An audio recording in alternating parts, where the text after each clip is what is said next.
ಆತ್ಮೀಯ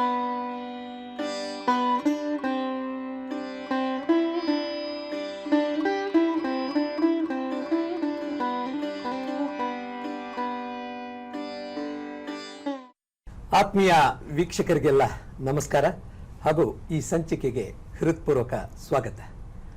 ವೀಕ್ಷಕರೇ, ನಾವು ನೀವೆಲ್ಲ ಒಂದು ಚುನಾವಣೆಯ ಪರ್ವದಲ್ಲಿದ್ದೇವೆ. ಇಂಥ ಸಂದರ್ಭದಲ್ಲಿ ನನ್ನ ಮತ ನನ್ನ ಹಕ್ಕು ಎಂಬ ವಿಷಯದ ಕುರಿತಾಗಿ ಇವತ್ತಿನ ಸಂಚಿಕೆಯಲ್ಲಿ ನಾವು ಸಂವಾದಕ್ಕೆ ಸೇರಿದ್ದೇವೆ. ಬಹಳ ಮುಖ್ಯವಾಗಿ ನಾವು ಮಾತಾಡಬೇಕಾದ್ರೆ ಇಡೀ ದೇಶದಲ್ಲಿ ಒಂದು ಚುನಾವಣಾ ಹಬ್ಬ ನಡೀತಾ ಇದೆ. ಡಾಕ್ಟರ್ ಬಾಬಾ ಸಾಹೇಬ್ ಅಂಬೇಡ್ಕರ್ ಅವರು ನಮಗೆ ಕೊಟ್ಟಂಥ ಬಲುದೊಡ್ಡ ಶಕ್ತಿ ಏನು ಅಂತಂದರೆ ಅದು ಮತದಾನದ ಹಕ್ಕು. ಹಕ್ಕು ಕೊಟ್ಟಾಗ ಕರ್ತವ್ಯನೂ ಇದೆ ಅನ್ನೋದನ್ನು ನೆನಪಿಸುವ ಕಾರ್ಯಕ್ರಮ ನನ್ನ ಮತ ನನ್ನ ಹಕ್ಕು. ಈ ಕಾರ್ಯಕ್ರಮ ಯಾಕೆ ಇದು ಬಹಳ ಮುಖ್ಯ ಚರ್ಚೆಗೆ ಬಂದಿದೆ ಅಂತ ಹೇಳಿದರೆ, ಚುನಾವಣಾ ಪರ್ವ ಅದು ದೇಶದ ಗರ್ವ ಅಂತ ನಾವು ಹೇಳ್ತೇವೆ. ಆದರೆ ಇತ್ತೀಚಿನ ದಿನಗಳಲ್ಲಿ ಮತದಾನದ ಶೇಕಡವಾರು ಅಂಶಗಳನ್ನು ನೋಡಿದಾಗ ಒಂದಷ್ಟು ದುಃಖನೂ ಕೂಡ ಆಗ್ತಾ ಇದೆ.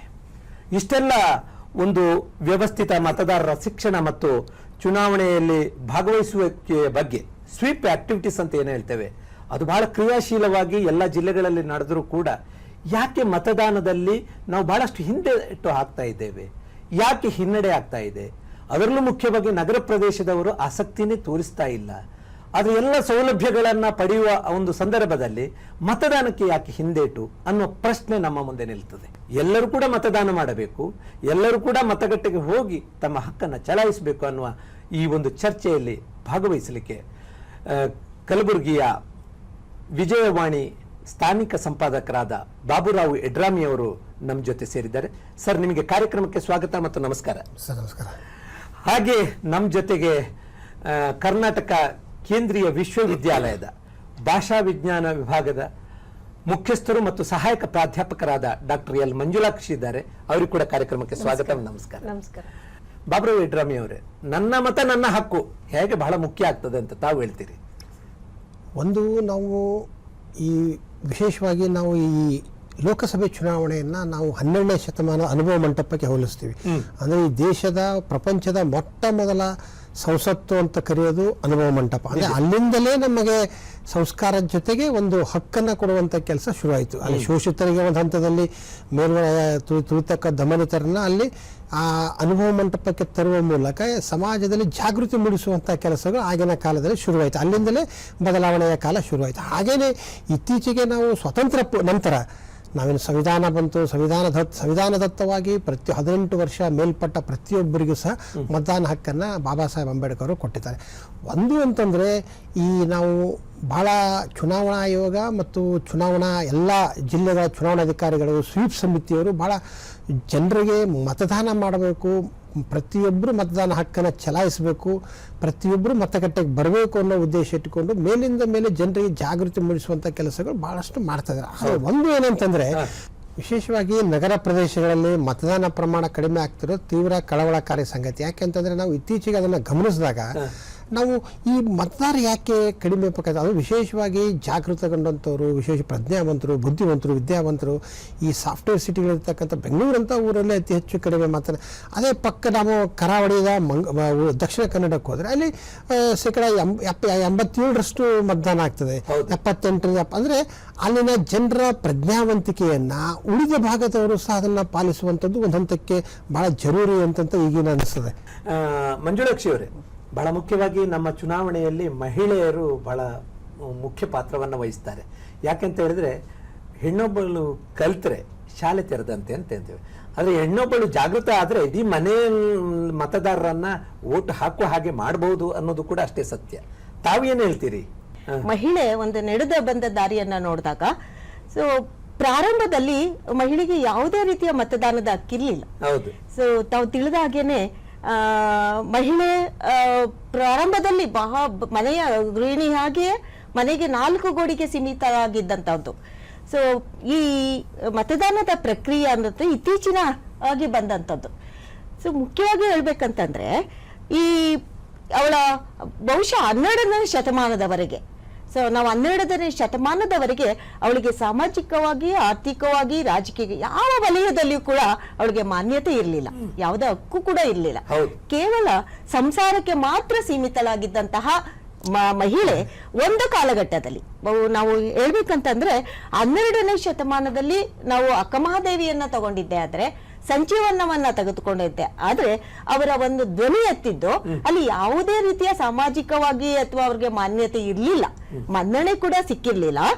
ಆದ್ರೆ ಒಂದು ಕ್ರಾಂತಿಕಾರಿಕ ಮನೋಭಾವನೆಯಿಂದ ಧ್ವನಿ ಎತ್ತಿದ್ರು ಅವರು.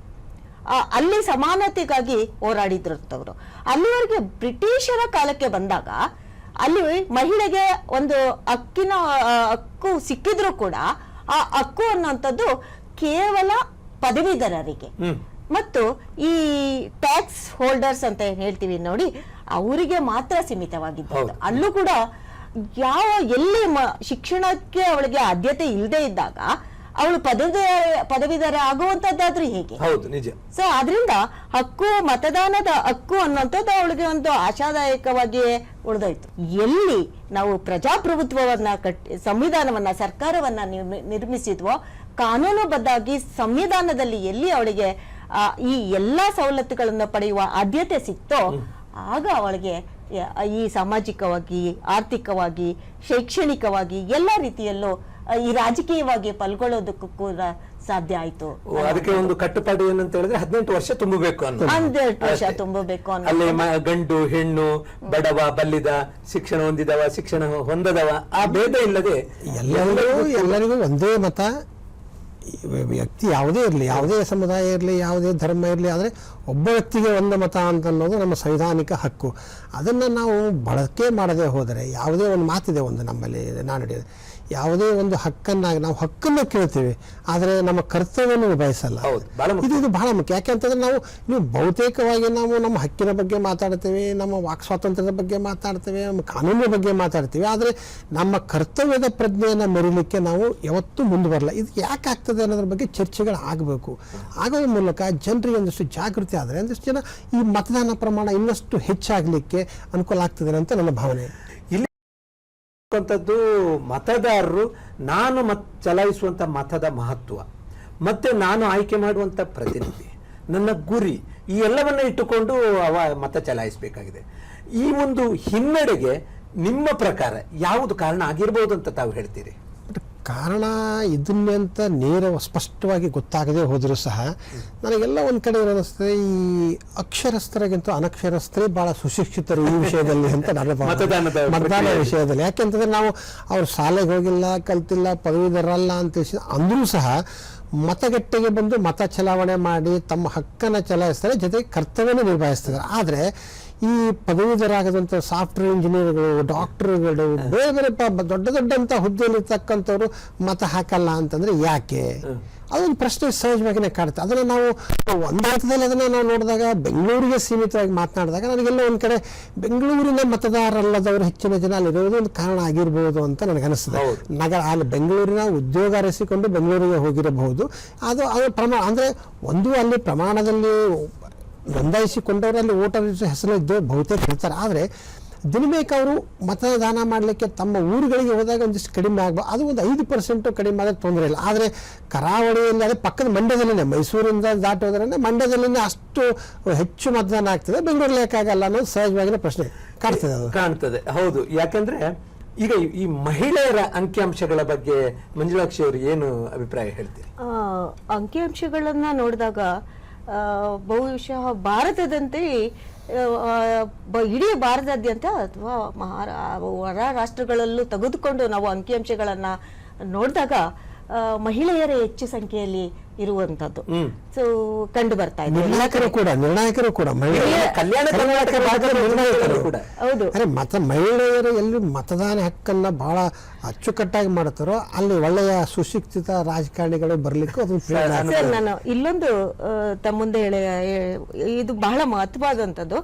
ಮಹಿಳೆಯರೇ ಹೆಚ್ಚು ಇದೆ ಅಂತ ಅಂದ್ರೆ ಅವರು ಒಂದು ಸಂವೇದನಾಶೀಲತೆಯನ್ನ ಕೂಡ ಹೊಂದಿರೋ ಅಂತವ್ರು. ಅಂದ್ರೆ ಅದು ಅವರಿಗೆ ಸ್ವಾಭಾವಿಕವಾಗಿ ಬಂದಿರುತ್ತೆ. ಅಂತಂದ್ರೆ ಯಾವುದೇ ನಿರ್ಧಾರವನ್ನ ತೆಗೆದುಕೊಳ್ಳುವುದೇ ಒಂದು ದೃಢ ನಿಶ್ಚಯದಿಂದ ಅವಳು ತೆಗೆದುಕೊಳ್ಳುವಂತಹ ಅರ್ಹತೆಯನ್ನು ಅವಳು ಪಡೆದಿರ್ತಾಳೆ ಅನ್ನುವಂಥದ್ದು. ಅಂದ್ರೆ ನಾವಿಲ್ಲಿ ಚರ್ಚೆ ಮಾಡುವಾಗ ಅಂಕಿ ಅಂಶಗಳ ಮಟ್ಟದಲ್ಲಿ ನೋಡಿದಾಗ ಮಹಿಳೆಯರೇ ಹೆಚ್ಚು ಬರ್ತಾ ಇದ್ದಾರೆ.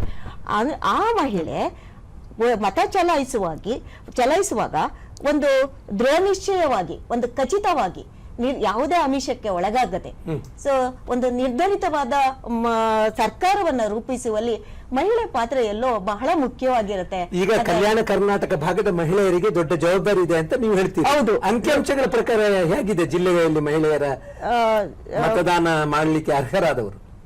ಸರ್, ಒಟ್ಟು 8 ಕಲಬುರಗಿ ಜಿಲ್ಲೆ ಪ್ರತಿ ಲೋಕಸಭಾ ಕ್ಷೇತ್ರದಲ್ಲಿ 8 ವಿಧಾನಸಭಾ ಕ್ಷೇತ್ರಗಳು ಬರ್ತವೆ. ಹೇಳಿಕೆ ಮಾಡಿದಾಗ ನಾವು ಕಲಬುರಗಿ ಉತ್ತರ ಕ್ಷೇತ್ರದಲ್ಲಿ ಮಹಿಳೆಯರು ಹೆಚ್ಚು ಮತದಾರರಿದ್ದಾರೆ. ಕಲಬುರಗಿ ಉತ್ತರ ಕ್ಷೇತ್ರ ಹೆಚ್ಚು ಮಹಿಳೆ ಅಂದರೆ ಈ ಥರ ಒಂದಷ್ಟು ಕ್ಷೇತ್ರಗಳಲ್ಲಿ ನಿರ್ಣಾಯಕರಾಗಿರ್ತಕ್ಕಂಥವ್ರು ತಾಯಂದಿರೆ. ಹೀಗಾಗಿ ನಾವು ಇನ್ನೊಂದು ವಿಶೇಷ ಏನು ಅಂತಂದರೆ, ಪುರುಷ ಮತದಾರರ ಮನಸ್ಸು ಚಂಚಲ ಆಗ್ಬೋದು, ಆದರೆ ತಾಯಂದಿರ ಮನಸ್ಸು ಆಗಲ್ಲ. ಅವ್ರೇನಂತಂದರೆ ಬಹಳ ಸ್ಪಷ್ಟವಾಗಿ ನಾವು ಯಾರು ಏನೇ ಹೇಳಿದ್ರು ಸಹ ಅವರು ನಿರ್ಧರಿತ. ಈಗ ತಾನೇ ಮೇಡಮ್ ಅವರು ಭಾಳ ಸೂಚ್ಯವಾಗಿ ಸ್ಪಷ್ಟವಾಗಿ ಹೇಳಿದ್ರು, ಮಹಿಳಾ ಮತದಾರರು ನಿರ್ಧರಿತವಾಗಿಯೇ ಮತ ಚಲಾಯಿಸೋದು ಅಂತ. ಅಂದರೆ ಅದರಿಂದ ಮಾತ್ರ ನಾವು ಸ್ವಾಸ್ಥ್ಯ ಸಮಾಜವನ್ನು ನಿರ್ಮಾಣ ಮಾಡಿ. ಈಗ ನಮ್ಮ ಕಲ್ಯಾಣ ಕರ್ನಾಟಕ ಭಾಗದ ಅಂಕಿಅಂಶ ಏನು ಹೇಳ್ತದೆ ಸರ್? ಒಟ್ಟಾರೆ 8 ಕ್ಷೇತ್ರಗಳಲ್ಲಿ 5 ಕ್ಷೇತ್ರಗಳು ಈ ಕಲ್ಯಾಣ ಕರ್ನಾಟಕಕ್ಕೆ ಸೀಮಿತವಾಗಿರುವಂತದ್ದು. ಅದರಲ್ಲಿ ಪುರುಷರು ಎಷ್ಟಿದ್ದಾರೋ ಬಹುಶಃ 80% ಅಷ್ಟು ಮಹಿಳೆಯರು ಪುರುಷರ ಸಮಾನವಾಗಿ ಇದ್ದಾರೆ ಅನ್ನುವಂಥದ್ದು. ಆಗ ನೋಡಿದಾಗ ಅದಕ್ಕೂ ಹೆಚ್ಚು ಕೆಲವು ಕ್ಷೇತ್ರಗಳಲ್ಲಿ ಕಂಡು ಬರ್ತಾ ಇದ್ದಾರೆ. ಅಂತಂದ್ರೆ ಒಂದು ಸರ್ಕಾರವನ್ನ ರೂಪಿಸುವಲ್ಲಿ ಪುರುಷರಿಗಿಂತ ಮಹಿಳೆಯರು ಹೆಚ್ಚಾಗಿ ಕಂಡು ಬರ್ತಾ ಇದೆ. ಬಹುಶಃ ಮಹಿಳೆಯರು ಈ ನಿರ್ಧಾರವನ್ನ ಒಳ್ಳೆ ರೀತಿಯಲ್ಲಿ ತೆಗೆದುಕೊಂಡಿದ್ದೆ ಆದ್ರೆ ಒಂದು ಸುರಕ್ಷಿತವಾದ, ಒಂದು ಸುಭದ್ರವಾದ ಸರ್ಕಾರವನ್ನ ನಿರ್ಮಿಸುವುದರಲ್ಲಿ ಯಾವುದೇ ಸಂಶಯ ಇಲ್ಲ ಅನ್ನುವಂಥದ್ದು ನನ್ನ ಮಾತು. ಸರ್, ಅದಕ್ಕೂ ಒಂದು ಮಾತು ನಾನು ಮುಂದುವರೆದು ಹೇಳ್ಬೇಕಾದ್ರೆ, ಈ ಮಹಿಳೆಯರು, ನಾವು ಪದೇ ಹೇಳ್ತಾ ಇದ್ದೀವಿ, ಒಂದು ದೃಢ ನಿಶ್ಚಯ, ದೃಢ ಸಂಕಲ್ಪ ಮತ್ತೆ ಒಂದು ಗಟ್ಟಿತನ, ಯಾವುದೇ ಆಮಿಷಕ್ಕೆ ಒಳಗಾಗದೆ ಗಟ್ಟಿತನವನ್ನ ಅವ್ರು ರೂಪಿಸ್ಕೊಳ್ಬೇಕು ಅನ್ನೋದಾದ್ರೆ, ತನ್ನ ಹಿಂದಿನ ಬಂದಂತ ನಡೆದ ದಾರಿಯನ್ನ ನೋಡಿದಾಗ ಯಾವುದೇ ರೀತಿಯ ಸೌಲಭ್ಯಗಳು ಇಲ್ಲದೆ ಈಗ ಪಡೆದಿರುವಂತ ಎಲ್ಲ ಹಕ್ಕನ್ನು ಪಡೆದಿರುವಂತ ಮಹಿಳೆ ಜಾಗೃತಳಾಗಬೇಕಾಗಿದೆ. ಅವಳಿಗೆ ಎಲ್ಲೋ ಒಂದು ಕಡೆ ಶಿಕ್ಷಣದ ಕೆಲವು ಕಡೆ ಮಾತ್ರ ಇದ್ದು ಕೂಡ ಶಿಕ್ಷಣದ ವ್ಯವಸ್ಥೆ, ಅವಳಿಗೆ ಶಿಕ್ಷಣ ಹೆಚ್ಚು ಸಿಗ್ತಾ ಇಲ್ಲ. ಅದರಲ್ಲೂ ರಾಜಕೀಯ ವ್ಯವಸ್ಥೆಯಲ್ಲಿ ಅವಳನ್ನ ಪುರುಷ ಪ್ರಧಾನ ಸಮಾಜ ಅವಳನ್ನ ಹೆಚ್ಚು ಮುಂದೆ ತರೋದಕ್ಕೆ ಬಿಡ್ತಾ ಇಲ್ಲ ಅನ್ನೋಂತ ಮಾತು ಕೂಡ ಬರ್ತಾ ಇದೆ. ಈಗ ಇತ್ತೀಚಿನ ದಿನಗಳಲ್ಲಿ ನಾವು ಗಮನಿಸಿದಾಗ ಒಂದು ರಥ ಸಾಗಬೇಕಾದ್ರೆ 2 ಚಕ್ರ ಬೇಕು. ಹಾಗೆ ಒಂದು ಪ್ರಜಾಪ್ರಭುತ್ವ ಚೆನ್ನಾಗಿ ನಡಿಬೇಕಾದ್ರೆ ಮಹಿಳೆ ಮತ್ತು ಪುರುಷರು ಸಮಾನವಾಗಿ ಕಾರ್ಯೋನ್ಮುಖರಾಗಬೇಕಾಗ್ತದೆ. ನಮ್ಮ ಚುನಾವಣಾ ಆಯೋಗ ಬಹಳಷ್ಟು ಒಳ್ಳೆಯ ಕಾರ್ಯಕ್ರಮಗಳನ್ನ, ಸ್ವೀಪ್ ಕಾರ್ಯಕ್ರಮಗಳನ್ನ ಹಮ್ಮಿಕೊಂಡಿದೆ, ಜಾಗೃತಿಯನ್ನ ಮಾಡ್ತಾ ಇದೆ. ಅದು ಅಕ್ಕನ ಬಳಗ ಇರಬಹುದು, ಮಹಿಳಾ ಸಂಘಗಳಿರಬಹುದು, ಬೇರೆ ಬೇರೆ ಚಟುವಟಿಕೆಗಳ ಮೂಲಕ ಅವರಲ್ಲಿ ಜಾಗೃತಿಯನ್ನ ಮೂಡಿಸ್ತಾ ಇದೆ. ಈ ಸ್ವೀಪ್ನ ಚಟುವಟಿಕೆಯಿಂದ ಕೂಡ ಈ ಮತದಾರರ ಒಂದು ಶೇಕಡಾವಾರು ಹೆಚ್ಚಳ ಆಗೋದಿಲ್ವಾ ಮತದಾನದಲ್ಲಿ ಅಂತ? ಆಗಲ್ಲ ಅಂತಲ್ಲ ಸರ್. ಯಾಕೆಂತಂದರೆ ಸ್ವೀಪ್ ಕಮಿಟಿಯನ್ನು ಫಾರ್ಮೇಷನ್ ಮಾಡೋ ಮುಖ್ಯ ಉದ್ದೇಶ ಅಂತಂದರೆ ಮತದಾನ ಪ್ರತಿಶತ ಮತದಾನ ಆಗಬೇಕು ಅನ್ನೋದು ಬಹಳ ಉದ್ದೇಶ.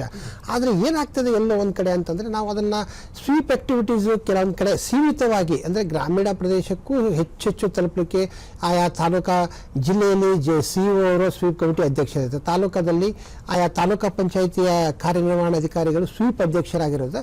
ಗ್ರಾಮ ಪಂಚಾಯಿತಿ ಹಂತದಿಂದ ಗ್ರಾಮ ಮಟ್ಟದಲ್ಲಿ ಸಹ ಈ ಥರದ ಜಾಗೃತಿ ಕಾರ್ಯಕ್ರಮ ಮೇಲಿಂದ ಮೇಲೆ ಭಾಳ ಚೆನ್ನಾಗಿ ನಡೀತದೆ. ಆದರೆ ಅದು ಎಲ್ಲೋ ಒಂದು ಕಡೆ ಜನರಿಗೆ ಅದು ಈ ಮತದಾನದ ಜಾಗೃತಿ ಮೂಡಿಸುವಂಥದ್ದನ್ನು ಸದ್ಬಳಕೆ ಆಗ್ತಾ ಇಲ್ಲ ಅಂತಲೇ ಒಂದು ಕಳವಳ ನನಗೆ ಕಾಡ್ತದೆ ಅದನ್ನು ನೋಡಿದಾಗ ನಾವು. ಯಾಕಂದರೆ ಜನರಲ್ಲಿ ಆ ಸ್ವೀಪ್ ಆ್ಯಕ್ಟಿವಿಟೀಸಲ್ಲಿ ಜನರು ಭಾಗವಹಿಸುವುದಕ್ಕಿಂತಲೂ ಆಯ್ದ ಜನರು ಮಾತ್ರ ಬರ್ತಾರೆ. ಅವರು ನೀವು ಓಟ್ ಹಾಕಿ, ನೀವು ಮತ ಹಾಕಿ, ನಿಮ್ಮ ಹಕ್ಕು ಚಲಾಯಿಸಿ ಅಂತ ಘೋಷಣೆಗಳನ್ನು ಕೂಗಿ ಕರಪತ್ರಗಳನ್ನು ಹಂಚೋದಾಗಲಿ, ವಿಶೇಷವಾಗಿ ಕಲಬುರಗಿಯಲ್ಲಿ ಈ ಸಲ ನಾವು ಹೋಲಿಕೆ ಮಾಡಿದಾಗ ಒಂದಿಷ್ಟು ಈ ಬೈಕ್ ಜಾಥಾ ಮಾಡಿದ್ರು, ಸೈಕಲ್ ರ್ಯಾಲಿ ಮಾಡಿದ್ರು, ಹೊಸ ವಿಧಾನಗಳು ಒಂದಿಷ್ಟು ಮತದಾರರನ್ನ ಮತಗಟ್ಟೆಗೆ ಸೆಳಿಬೇಕು ಅನ್ನೋ ಉದ್ದೇಶ ಇಟ್ಟುಕೊಂಡು ಅನೇಕ ಪ್ರಯೋಗಗಳನ್ನು ಮಾಡ್ತಾರೆ. ಆದರೆ ಜನರು ಸಹ ಇದರಲ್ಲಿ ಬರೀ ಅಂದರೆ ಎರಡೂ ಕೈ ಕೂಡಿಸದೆ ಮಾತ್ರ ಚಪ್ಪಾಳೆ ಹೊಡಲಿಕ್ಕೆ ಸಾಧ್ಯ. ಒಂದು ಸ್ವೀಪ್ ಸಮಿತಿಯರು ಎಷ್ಟು ಆಕ್ಟಿವಿಟೀಸನ್ನು ಮಾಡ್ತಾರೋ ಜನರು ಸಹ ಅಷ್ಟನ್ನು ನಾವು ಅವ್ರಿಗೆ ಕೈ ಜೋಡಿಸಿದಾಗ ಮಾತ್ರ ಮತದಾನ ಪ್ರಮಾಣವನ್ನು ನಾವು 100% ಮಾಡಲಿಕ್ಕೆ ಸಾಧ್ಯ ಆಗ್ತದೆ. ಆ ನಿಟ್ಟಿನಲ್ಲಿ ಜನರು ಒಂದಷ್ಟು ಸೂಕ್ಷ್ಮ ಸಂವೇದನೆ ಬೆಳೆಸ್ಕೋಬೇಕು. ಯಾಕೆ ಈ ಥರ ಸ್ವೀಪ್ ಸಮಿತಿಯವರು ಮತ ಹಾಕಿ ಅಂತ ನಮ್ದು ಹೇಳ್ತಾ ಇದ್ದಾರೆ ಅನ್ನೋದನ್ನು ಸ್ವಲ್ಪ ಅರಿವಿಗೆ ನಾವು ಕಲಬುರಗಿ ಬಗ್ಗೆ ನೀವು ಪ್ರಸ್ತಾಪ ಮಾಡಿದ್ರಿ. ಸ್ವೀಪ್ ಸಮಿತಿಯು ಒಂದು ಉದ್ದೇಶವನ್ನು ಇಟ್ಟುಕೊಂಡು ಕೆಲಸ ಮಾಡುವಾಗ ಕಲಬುರಗಿ ಜಿಲ್ಲೆಯಲ್ಲಿ 75% ಮತದಾನ ಆಗಲೇಬೇಕು ಅನ್ನೋ ಒಂದು ಗುರಿಯನ್ನು ಇಟ್ಟುಕೊಂಡಿದೆ. ಹಾಗೆ ಎಲ್ಲ ಜಿಲ್ಲೆಗಳಲ್ಲಿ ಕೂಡ ಈಗ ಇನ್ನು ಉಳಿದ 14 ಜಿಲ್ಲೆಗಳು, ಮುಖ್ಯವಾಗಿ ಉತ್ತರ ಕರ್ನಾಟಕದಲ್ಲಿ, ಕಲ್ಯಾಣ ಕರ್ನಾಟಕ ಭಾಗದ 14 ಲೋಕಸಭಾ ಕ್ಷೇತ್ರಗಳಲ್ಲಿ ಈ ಚುನಾವಣೆ ನಡೀತದೆ. ಈಗ ಚುನಾವಣಾ ಆಯೋಗ ಕೂಡ ಬೇರೆ ಬೇರೆ ರೀತಿಯ ಸೌಲಭ್ಯವನ್ನು ಮತದಾನ ಹೆಚ್ಚಳಕ್ಕಾಗಿ ವ್ಯವಸ್ಥೆ ಮಾಡಿದೆ.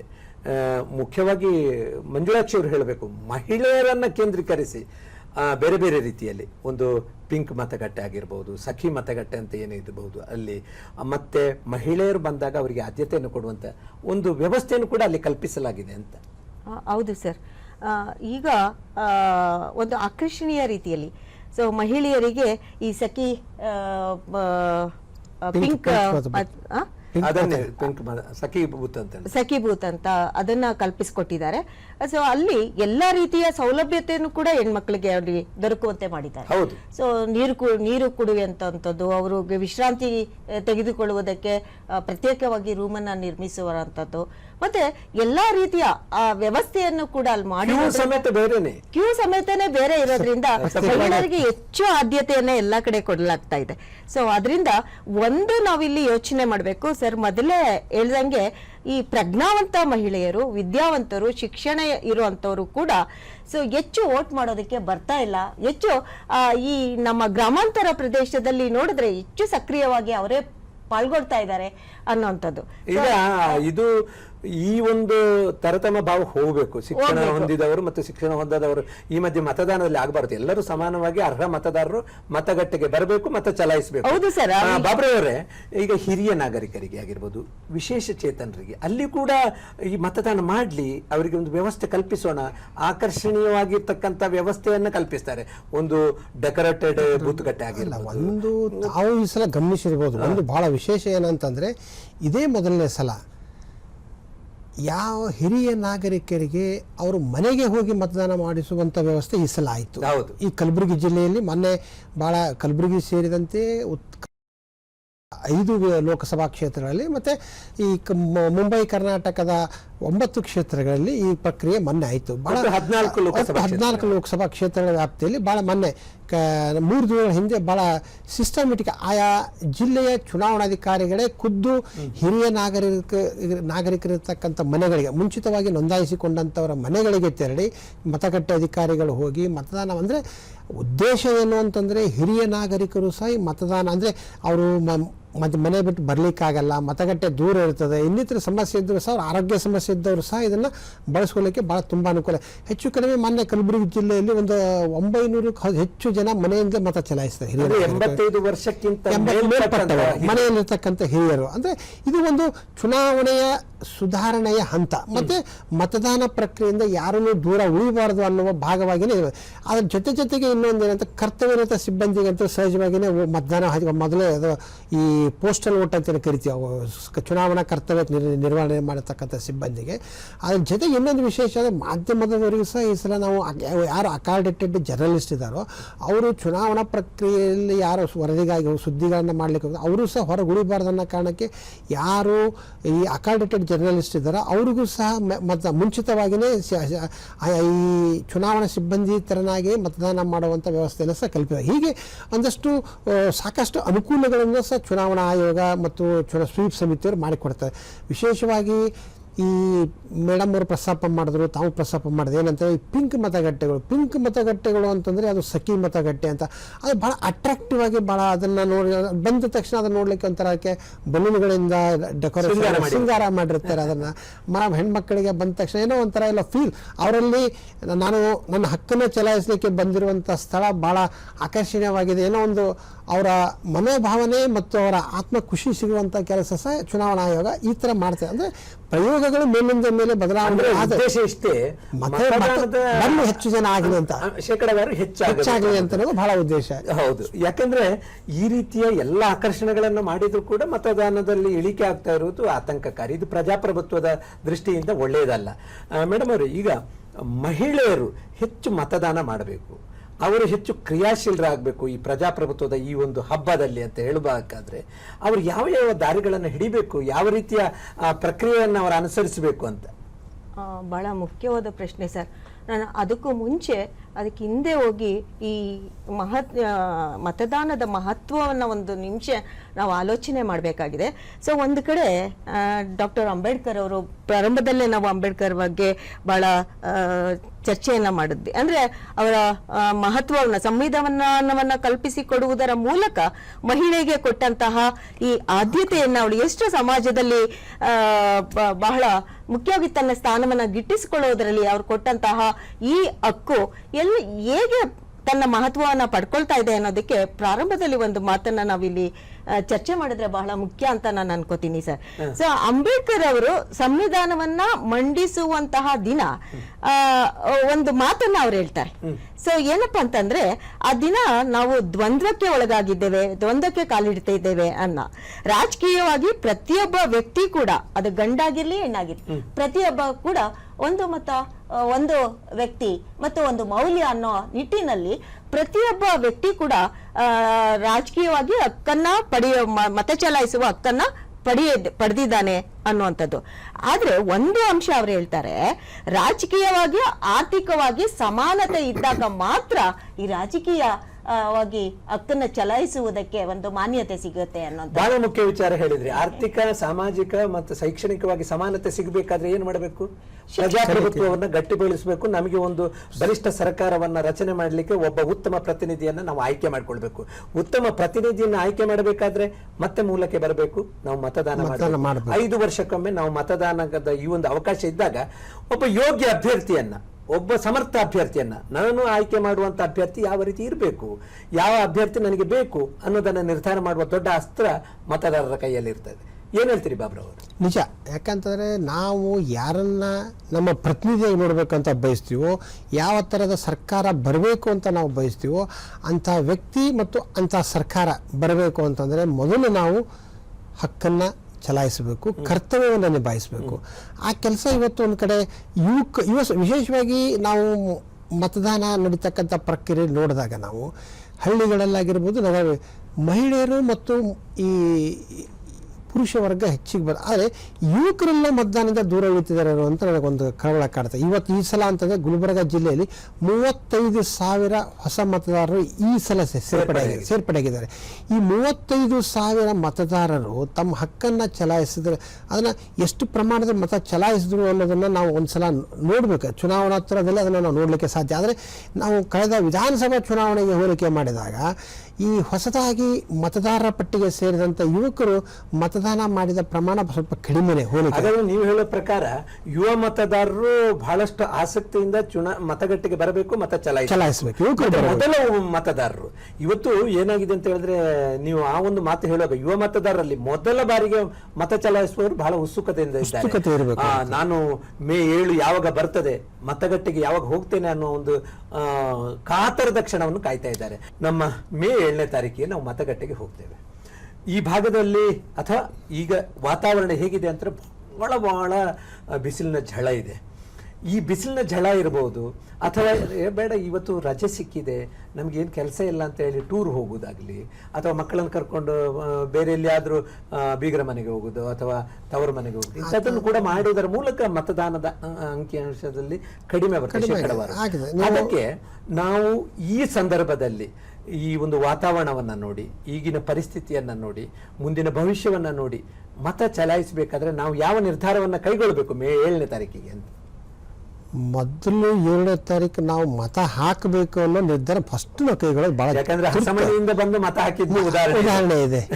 ಸಾಯುವ ಮೊನ್ನೆ ಇದರಲ್ಲಿ ಒಂದು ಯಾವುದೋ ಕ್ಷೇತ್ರದಲ್ಲಿ ಆ ಮತಗಟ್ಟೆಗೆ ಬಂದು ಮತ ಹಾಕಿದ ನಂತರ ಒಬ್ಬ ವ್ಯಕ್ತಿ ಸತ್ತಂಥದ್ದು ಒಂದು ಪ್ರಸಂಗ ನಡೀತು. ಚುನಾವಣಾ ಅಧಿಕಾರಿ ಒಬ್ಬರು ಚುನಾವಣಾ ಕರ್ತವ್ಯ ನಿರ್ವಹಿಸುವಾಗ ತೀರ್ಕೊಂಡಂಥ ಪ್ರಸಂಗ ನಡೀತು. ಅಂದರೆ ಅದು ಏನು ಅಂತಂತಂದರೆ, ಒಬ್ಬ ವ್ಯಕ್ತಿ ಸಾವಿನ ಕೊನೆ ಹಂತದಲ್ಲೂ ಸಹ ತನ್ನ ಕರ್ತವ್ಯನ ನಿಭಾಯಿಸಬೇಕು ಅಂತನ್ನೋದಿದೆಯಲ್ಲ, ಅದು ಬಹಳ ಜಾಗೃತಿ. ಈಗ ಅಂದ್ರೆ ನೀವು ಹೇಳೋ ಪ್ರಕಾರ ಈ 7ನೇ ತಾರೀಕಿಗೆ ಮುಂಜಾನೆನೆ ಹೆಚ್ಚಿನ ಮತದಾನ ಆಗಬೇಕು. ನಾವು ಬಿಸಿಲಿದೆ ಅಂತೇಳಿ ಹಿಂದೆ ಏಟ್ ಹಾಕಿದ್ರೆ, ಬಿಸಿಲು ಈ ಭಾಗಕ್ಕೆ ಹೊಸದಲ್ಲ. ಹೌದು, ಬಿಸಿಲಿನಿಂದ ನಾವು ಕರೆಯೋದು ಬಿಸಿಲೂರು, ಬಿಸಿಲುನಾಡು, ಸನ್ ಸಿಟಿ ಅಂತ ನಾವು ಕರ್ಕೋ ಹೊತ್ತಿನಲ್ಲಿ ಈ ಬಿಸಿಲಿಗೆ ಅಂಜಿ ನಾವು ಮನೇಲಿ ಕೂತ್ಕೊಂಡ್ರೆ ನಾವು ನಾಳೆ ಮುಂದಿನ 5 ವರ್ಷಗಳ ಕಾಲ ನಾವು ತೊಂದರೆಯನ್ನು ಅನುಭವಿಸ್ಬೇಕಾಗ್ತದೆ.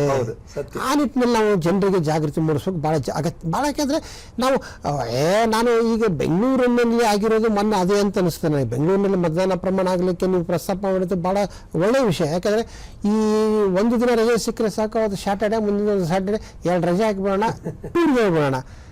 ಪ್ರವಾಸಿ ತಾಣಗಳು, ಗಿರಿಧಾಮಗಳು ಅವತ್ತು ತುಂಬಿ ತುಳುಕಾಡುತ್ತಿದ್ದವು, ಮತಗಟ್ಟೆಗಳು ಮಾತ್ರ ಖಾಲಿಯಾಗಿದ್ದು ಬೆಂಗಳೂರಿನಲ್ಲಿ. ಈಗ ಅದಕ್ಕಾಗಿ ಬರಬಾರದು ಅಂತಂದ್ರೆ ಉದ್ಯಾನವನಗಳು ಅಥವಾ ಮನರಂಜನಾ ಕೇಂದ್ರಗಳನ್ನ ಬಂದ್ ಮಾಡಿರ್ತಾರೆ. ಯಾಕಂದ್ರೆ ಅವರು ಜನ ಬರಬಾರ್ದು, ಓಟ್ ಹಾಕಬೇಕು ಅನ್ನೋ ಕಾರಣ. ಮೇಡಮ್ ಅವರು, ತಾವು ಹೇಳಿ, ಈಗ 7ನೇ ತಾರೀಕಿಗೆ ಮಹಿಳೆಯರ ಜವಾಬ್ದಾರಿ ಹೇಗಿರ್ತದೆ ಅಂತ ಮತದಾನದಲ್ಲಿ? ಮುಖ್ಯವಾಗಿ ನಾನು ಮಹಿಳೆಯರಿಗೆ ಕಳಕಳಿಯಿಂದ ಕೇಳ್ಕೊಳ್ಳೋದು ಇಷ್ಟೇ. ಒಂದು ಬಹುಮುಖ್ಯವಾದ ಸರ್ಕಾರವನ್ನ ನಿರ್ಮಿಸುವಂತ ಹೊಣೆ ಅವಳಿಗೆ ಇದೆ ಅನ್ನೋದು ಸಾಮಾನ್ಯ ನಾವು ಚರ್ಚೆ ಮಾಡಿದ್ವಿ. ಅಂಕಿಅಂಶಗಳನ್ನ ತೆಗೆದುಕೊಂಡು ನೋಡಿದಾಗ ಒಂದು ಸರ್ಕಾರವನ್ನ ನಿರ್ಮಿಸುವಲ್ಲಿ ಮಹಿಳೆಯರು ಹೆಚ್ಚು ನಮ್ಗೆ ಕಂಡು ಬರ್ತಾ ಇದೆ ಅಂತ. ಸೊ ಆಗ ನೋಡಿದಾಗ ಒಂದು ಕುಟುಂಬದ ಸುರಕ್ಷತೆಗೆ ಒಂದು ಮಹಿಳೆ ಎಷ್ಟು ತನ್ನ ಜೀವನವನ್ನೇ ಪಡವಾಗಿರ್ತಾಳೋ, ಹಾಗೆ ಒಂದು ಸರ್ಕಾರದ ನಿರ್ಮಾಣಕ್ಕೆ, ಒಂದು ಸುರಕ್ಷಿತವಾದ ಸರ್ಕಾರ ನಿರ್ಮಾಣಕ್ಕೆ ಅವಳ ಜವಾಬ್ದಾರಿ ಕೂಡ ಅಷ್ಟೇ ಮುಖ್ಯ ಆಗಿರುತ್ತೆ. ಕೇವಲ ಅಡಿಗೆ ಮಾಡೋದು, ಸೊ ಬೇರೆ ಜವಾಬ್ದಾರಿಗಳ ಕಡೆ ಅವಳು ಗಮನ ಕೊಡದೇನೆ ಆದಷ್ಟು ಬೇಗ ಒಂದು ನಾವು ಹೇಳ್ಬೋದು, ಒಂದು ಸರ್ಕಾರವನ್ನ ನಿರ್ಮಿಸುವಲ್ಲಿ ಪ್ರಜೆಗಳಿಗೆ ಎಷ್ಟು ಪ್ರಾಮುಖ್ಯತೆನೋ ಅದು ಉಳಿಸುವಲ್ಲಿ ಕೂಡ ಅಷ್ಟು ಪ್ರಾಮುಖ್ಯತೆ. ಅಂದ್ರೆ ಒಂದು ನಾವು ತಿಳ್ಕೋಬೇಕು, ಮತದಾನ ಅನ್ನುವಂಥದ್ದು ಎಷ್ಟು ಮಹತ್ವ ಅನ್ನೋದನ್ನ ಅವಳು ತಿಳ್ಕೋಬೇಕಾಗಿದೆ. ಈ ಜಾಗೃತ ನಾರಿ ಪ್ರಜಾಪ್ರಭುತ್ವದ ಒಂದು ಶಕ್ತಿ ಅಂತ ತಾವು ಹೇಳಿದ್ದೀರಿ. ಮೇ 7ನೇ ತಾರೀಕಿಗೆ ಬೆಳಿಗ್ಗೆ 7 ಗಂಟೆಗೆ ಮತದಾನ ಪ್ರಕ್ರಿಯೆ ಪ್ರಾರಂಭ ಆಗುತ್ತೆ, ಸಂಜೆ 6 ಗಂಟೆವರೆಗೆ ಇರ್ತದೆ. ನಾವು 7 ಗಂಟೆಗೆ ಸ್ಟಾರ್ಟ್ ಆಗ್ತದೆ, 6 ಗಂಟೆವರೆಗೆ ಇರ್ತದೆ ಅಂತ ಕೇಳಿ ಮನೆಯಲ್ಲಿ ಕೂತ್ಕೊಳ್ಳೋದಲ್ಲ, ಆದಷ್ಟು ಬೇಗ ಮತಗಟ್ಟೆಗೆ ಹೋಗಿ ಮತ ಚಲಾಯಿಸಿ ನಮ್ಮ ಕೆಲಸ ಕಾರ್ಯಗಳನ್ನ ಮಾಡ್ಲಿಕ್ಕೆ ಮುಂದಾಗಬೇಕು. ಖಂಡಿತ ಸರ್, ಆದಷ್ಟು ಮನೆಯ ಕೆಲಸಗಳ ಕಡೆ ಗಮನ ಕೊಡದೇನೆ. ಸೊ ಇದು ಬಹಳ ಪ್ರಮುಖವಾದ ದಿನ. ಇನ್ನೊಂದು ನಾವು ಯೋಚನೆ ಮಾಡ್ಬೇಕು ಅಂತ ಏನಂದ್ರೆ, ಬಹುಶಃ ಮಹಿಳೆ ಅನ್ನುವಂಥದ್ದು ಕೆಲವು ಆಮಿಷಕ್ಕೆ ಒಳಗಾಗ್ತಾರೆ ಅನ್ನುವಂಥದ್ದು ಮಾಮೂಲಾಗಿ ನಾವು ಚರ್ಚೆ ಮಾಡ್ತಾ ಹೋಗ್ತೀವಿ. ಆದ್ರೆ ಮತಗಟ್ಟೆಗೆ ಹೋದಾಗ, ಆ ಮತ ಚಲಾಯಿಸುವಾಗ ಅವಳೊಬ್ಬಳೇ ಇರ್ತಾಳೆ. ಆ ನಿರ್ಧಾರ ತೆಗೆದುಕೊಂಡು ಅವಳದೇ ಆಗಿರುತ್ತೆ. ಸೊ ಅದರಿಂದ ಆ ನಿರ್ಧಾರವನ್ನ ಯಾವುದೇ ಆಮಿಷಕ್ಕೆ ಒಳಗಾಗದೆ, ಕೆಲವು ಸಮಯ ನಾವು ನೋಡ್ತಾನೆ ಇರ್ತೀವಿ. ಸೊ ಮಹಿಳೆಯ ಹಕ್ಕು ಇನ್ನೊಬ್ಬರು ನಿರ್ಧರಿಸುವಂತದ್ದು, ತನ್ನ ಕುಟುಂಬದ ಸದಸ್ಯರು ನಿರ್ಧರಿಸುವಂತದ್ದು ಆಗಿರುತ್ತೆ ಅಂತ ಆ ಅವಕಾಶವನ್ನ ಮಹಿಳೆ ಕೊಡದೆ ಆ ಮತಗಟ್ಟೆಗೆ ಹೋದಾಗ ಒಂದು ದೃಢವಾದ ನಿಶ್ಚಯ, ಒಂದು ಸುರಕ್ಷಿತ ಸರ್ಕಾರವನ್ನ ಕಟ್ಟುವಲ್ಲಿ ಅವಳ ಪಾತ್ರ ಬಹಳ ಮುಖ್ಯವಾದಂಥದ್ದು. ಮತ ಚಲಾಯಿಸುವುದರಲ್ಲಿ ಮತದಾನದ ಪ್ರಾಮುಖ್ಯತೆ ಎಷ್ಟು ಅನ್ನುವಂಥದ್ದು ಅವಳಿಗೆ ತಿಳ್ಕೊಂಡಾದ್ರೆ, ಅರಿವು ಇದ್ದಿದ್ದೆ ಆದ್ರೆ ಖಂಡಿತ ಅವಳು ಒಂದು ಸುವ್ಯವಸ್ಥಿತ ಸರ್ಕಾರವನ್ನ ನಿರ್ಮಿಸೋದಕ್ಕೆ ದಾರಿ ಮಾಡ್ಕೊಡ್ತಾಳೆ. ಅದಕ್ಕೆ ನೀವು ಹೇಳುವುದು ಮುಕ್ತ ಮತ್ತು ನ್ಯಾಯಸಮ್ಮತ ಒಂದು ಚುನಾವಣೆಯಲ್ಲಿ ಮಹಿಳೆ ಬಹಳಷ್ಟು ದೊಡ್ಡ ಪಾತ್ರವನ್ನು ವಹಿಸ್ತಾಳೆ ಅಂತ ಹೇಳ್ಕೊಂಡು. ಹೌದು, ಅದಕ್ಕೆ ನಾನು ಪೂರಕವಾಗಿ ಒಂದು ಮಾತು ಹೇಳಿಕೆ ಬಯಸ್ತೇನೆ. ಬಹಳ ಮುಖ್ಯ ಏನು ಅಂತಂದ್ರೆ, ನಮ್ಮ ಭಾಗದಲ್ಲಿ ಒಂದು ಪ್ರತೀತಿ ಇದೆ. ಏನಂತಂದ್ರೆ, ಪ್ರತಿದಿನ ಬೆಳಗ್ಗೆ ಎದ್ದು ಸ್ನಾನ ಮಾಡಿ ದೇವಸ್ಥಾನಗಳಿಗೆ ಹೋಗೋದು ವಾಡಿಕೆ. ಹೌದು, ನಂದು ಕಳಕಳಿ ಮನೆ ಅಂದ್ರೆ, ನೀವು ಅವತ್ತು ದೇವಸ್ಥಾನಕ್ಕೆ ಹೋಗ್ಬೇಡಿ, ಮತಗಟ್ಟೆಗೆ ಹೋಗಿ ಅದೇ ಪೂಜೆ. ಅವತ್ತು ಮಾಡತಕ್ಕಂಥ ಪ್ರಜಾಪ್ರಭುತ್ವ ವ್ಯವಸ್ಥೆಗೆ ಪೂಜೆ ಮಾಡಿದ್ರೆ ಅವತ್ತು ನಾವು ದೇವರ ಪೂಜೆ ಮಾಡಿದಂತಾನೆ. ಆ ನಿಟ್ಟಿನಲ್ಲಿ ಮನೆಯಲ್ಲಿ ಅವತ್ತು ಬೆಳಗ್ಗೆ ತಿಂಡಿ ಮಾಡದೆ ಹೋದ್ರೂ ತೊಂದರೆ ಇಲ್ಲ. ಫಸ್ಟ್ ಸೂರ್ಯ ಬಿಸಿದ ನೆತ್ತಿಗೆ ಹೊತ್ತಿನಲ್ಲಿ ನೀವು ಹೋಗಿ ಮೊದಲು ಮತದಾನ ಮಾಡಿ ಬಂದು ಮನೆಗೆ ಬಂದು ತಿಂಡಿ ಮಾಡಿ, ತೊಂದರೆ ಇಲ್ಲ. ಅಂದ್ರೆ ಬಾಬ್ರವರು, ನೀವು ಹೇಳುದು ಈ ಮತದಾನದ ಮೂಲಕ ಪ್ರಜಾಪ್ರಭುತ್ವವನ್ನ ನಾವು ಸಂರಕ್ಷಿಸಬೇಕು, ಒಂದು ಸುಂದರ ಭವಿಷ್ಯವನ್ನ ಕಂಡುಕೊಳ್ಳಲಿಕ್ಕೆ ನಾವು ಸಮರ್ಥ ಅಭ್ಯರ್ಥಿಯನ್ನೇ ಆಯ್ಕೆ ಮಾಡಬೇಕು ಅಂತ. ನನ್ನ ಮತ ನನ್ನ ಹಕ್ಕು ಎನ್ನುವ ಈ ಒಂದು ಸಂವಾದದಲ್ಲಿ ಮಂಜುಳಾಕ್ಷಿ ಅವರೇ, ತಾವು ಕೂಡ ಭಾಗವಹಿಸಿ ಮಹಿಳೆಯರ ಮನೋಧರ್ಮ ಏನು, ಯಾವ ರೀತಿಯ ಗಟ್ಟಿ ನಿರ್ಧಾರ ಕೈಗೊಳ್ಳಬೇಕು ಅನ್ನೋದರ ಬಗ್ಗೆ ವಿವರವಾಗಿ ವಿಷಯವನ್ನು ಮಂಡಿಸಿದ್ದೀರಿ. ನಿಮಗೆ ಕೂಡ ಹೃತ್ಪೂರ್ವಕ ವಂದನೆಗಳು. ಹಾಗೆ ಒಬ್ಬ ಮಾಧ್ಯಮದ ವ್ಯಕ್ತಿಯಾಗಿ ಈ ಜಗತ್ತನ್ನು ಯಾವ ರೀತಿ ನಾವು ಕಟ್ಟಬಹುದು, ಒಂದು ಮತದ ಮೂಲಕ ರಾಷ್ಟ್ರ ಶಕ್ತಿಯಾಗಿ ನಮ್ಮ ಮತವನ್ನು ಹೇಗೆ ಬಳಸ್ಕೊಳ್ಬಹುದು ಅನ್ನೋದರ ಬಗ್ಗೆ ಕೂಡ ಬಾಬುರಾವ್ ಯಡ್ರಾಮಿ ಅವರು ನೀವು ಕೂಡ ಸಮರ್ಥವಾಗಿ ನಿಮ್ಮ ವಿಚಾರಗಳನ್ನು ಮಂಡಿಸಿದ್ದೀರಿ. ನಿಮಗೂ ಕೂಡ ವಂದನೆಗಳು. ನಮಸ್ಕಾರ. ವೀಕ್ಷಕರೇ, ಇವತ್ತು ಸಂಚಿಕೆಯಲ್ಲಿ ನನ್ನ ಮತ ನನ್ನ ಹಕ್ಕು ಎಂಬುದರ ಕುರಿತಾಗಿ ಬಹಳ ವಿವರವಾಗಿ ನಮ್ಮ ಸಂಪನ್ಮೂಲ ವ್ಯಕ್ತಿಗಳು ವಿಷಯವನ್ನು ಮಂಡಿಸಿದ್ದಾರೆ. ಮೇ 7ಕ್ಕೆ ಮತವನ್ನು ಚಲಾಯಿಸಿ ಪ್ರಜಾಪ್ರಭುತ್ವವನ್ನು ಗಟ್ಟಿಗೊಳಿಸಿ. ಈ ಮತದಾನದ ಒಂದು ಸಂದರ್ಭದಲ್ಲಿ ನಮಗೊಂದು ಹಬ್ಬದ ವಾತಾವರಣ, ಚುನಾವಣಾ ಪರ್ವ ದೇಶದ ಗರ್ವ ಅನ್ನೋದನ್ನು ನಾವು ಸಾಬೀತುಪಡಿಸೋಣ. ಈ ಕಾರ್ಯಕ್ರಮವನ್ನು ವೀಕ್ಷಿಸಿದಂಥ ತಮಗೆಲ್ಲ ಕೂಡ ಹೃತ್ಪೂರ್ವಕ ವಂದನೆಗಳು. ನಮಸ್ಕಾರ.